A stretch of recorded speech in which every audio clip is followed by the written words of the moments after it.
আমারে ভুইলা যায়েন না প্লিজ। ভুল কইরাও যদি ভুইলা যান, আমি জানলে কষ্ট পামু। জীবনে কত অপ্রয়োজনীয় জিনিসই তো আমরা মনে রাইখা দেই। কবে, কোথায়, কোন পথে হাঁটতে গিয়া হোঁচট খাইলাম। অদেখা তার কাঁটায় লাইগা শখের জামাটা ছিঁড়া গেল। লোকাল বাসে ওঠার সময় না দেখা কেউ একজন হাতটা ধইরা টাইনা তুলল। জীবনে এমন অপ্রয়োজনীয় অনেক কিছুই থাকে যা আমাদের মনে না রাখলেও চলতো। তবু কিন্তু আমরা মনে রাখি, আমাদের মনে থাকে। আপনি আমারে ভুইলা যায়েন না, মনের এক কোণে রাইখা দিয়েন।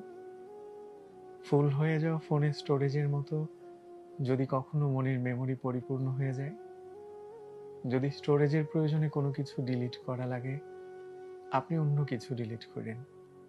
তবু আমারে থাকতে দিয়েন মনে, যত্নে রাখেন কিংবা অযতনে। এই কবিতার পংক্তির মতোই আসলে শুধুমাত্র কবি না, প্রত্যেকটা মানুষই তার না থাকার দিনে তার অবর্তমানে থেকে যেতে চায়। কার কাছে? মানুষের কাছে, মানুষের মনে।